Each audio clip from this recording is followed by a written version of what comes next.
The mid-size adventure segment has never been more fiercely contested. Two Japanese giants, Honda with its evolved NX500 and Kawasaki with its all-new KLE500, now fight for the attention of riders who want one capable machine for the city, the highway, and the trail. Here is how they compare across 9 key areas. The Honda NX500 uses a 471cc liquid-cooled DOHC parallel twin, making 47 horsepower at 8,500 RPM and 32 pound-feet at 6,500 RPM. The engine is refined and tractable, showing strong character from 3,000 to 7,000 RPM. Its power delivery feels smooth, linear, accessible, and confidence-inspiring. The Kawasaki KLE500 counters with a 451cc parallel twin borrowed from the Ninja 500 and Z500 family, tuned specifically for the KLE's adventure role.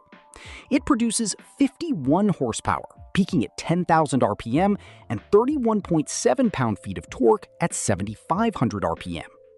Kawasaki reprogrammed the ECU to improve low-end response, but reviewers note it retains a revvy street bike character that rewards riders willing to work through the rev range.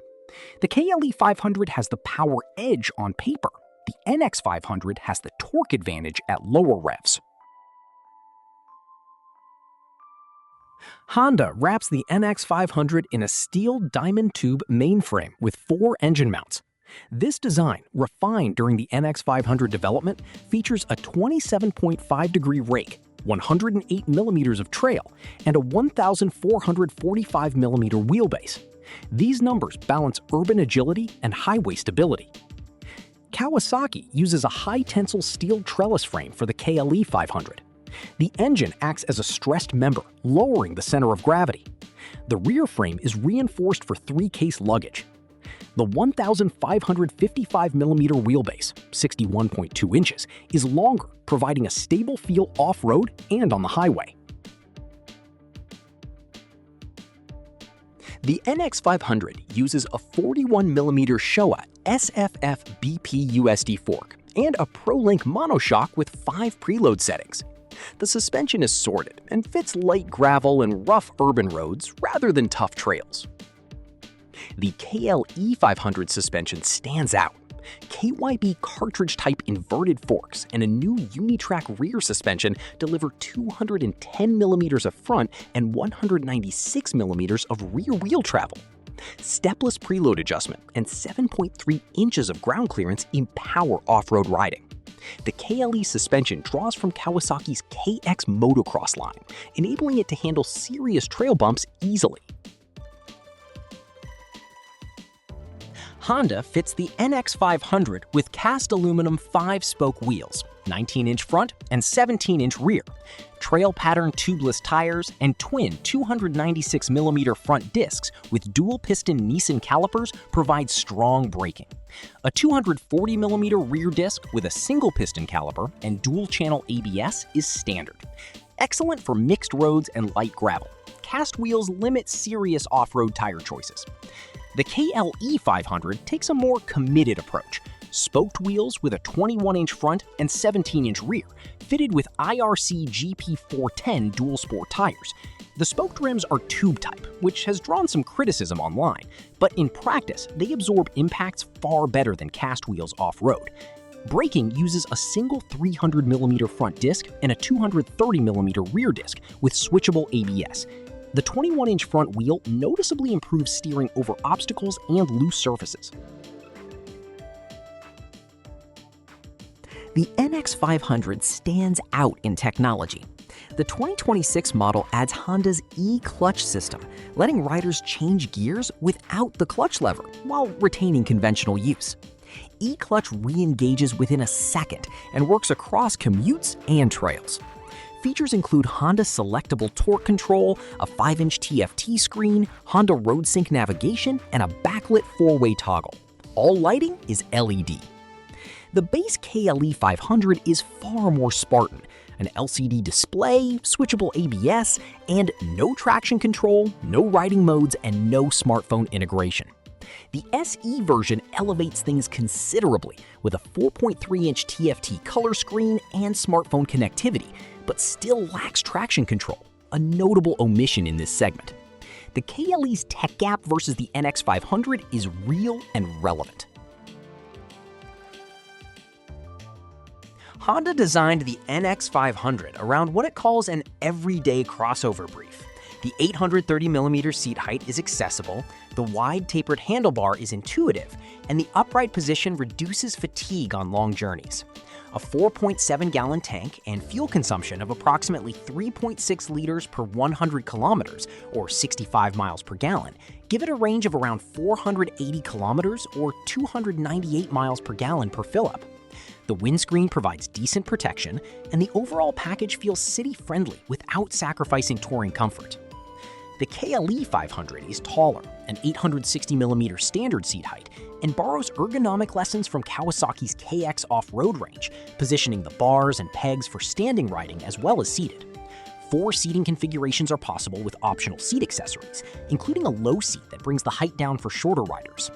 A 3-position adjustable windscreen manages airflow well across a range of speeds.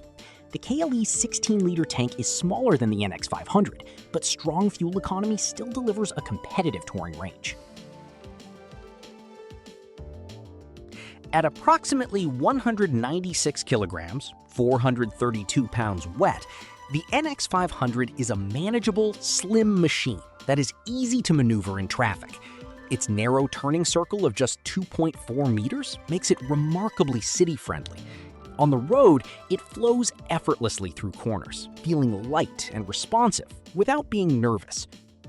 The KLE500 weighs in at 427.8 pounds, 194 kilograms for the SE model, wet, almost identical to the NX500 on paper, which is impressive given the KLE's longer wheelbase and more substantial off-road kit. In practice, the KLE's taller stance and longer wheelbase make it feel slightly larger, though experienced testers consistently praise its off-road handling as natural and composed, particularly when riding standing. In the US, the Honda NX500 starts at $6,899 and has been reduced to attract entry-level buyers, keeping full features: ABS, HSTC, TFT display, and road sync. E-clutch is optional alongside the standard clutch. The Kawasaki KLE500 starts at $6,599 for the base ABS model. The SE costs $7,499 and adds a TFT screen, an upgraded windscreen, and handguards. The SE is widely seen as the better value. Honda's NX500, formerly the CB500X, has over a decade of real-world validation and a large owner community. The 471cc twin is proven among middleweights. Honda is known for reliability, parts availability, and offers a full accessories catalog. The KLE500 is new for 2026. Its 451cc engine is proven in other models, but the KLE's chassis, frame, and suspension are untested long-term.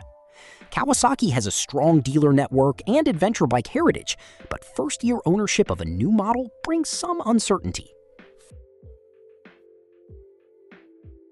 Honda and Kawasaki approach adventure differently.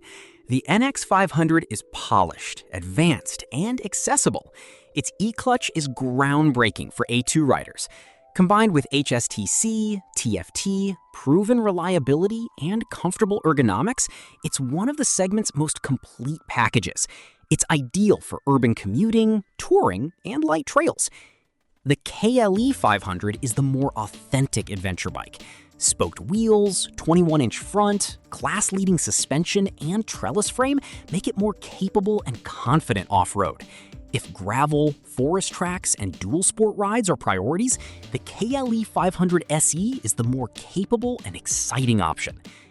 For most riders, the NX500's better technology, lower seat, longer range, proven platform, and comprehensive electronics make it the sensible and satisfying choice. For those prioritizing adventure, the KLE500 offers a compelling case beyond specs. The NX500 wins by a slim margin on appeal, technology, and ownership confidence. The Kawasaki is the more exciting option for riders wanting to leave the tarmac behind.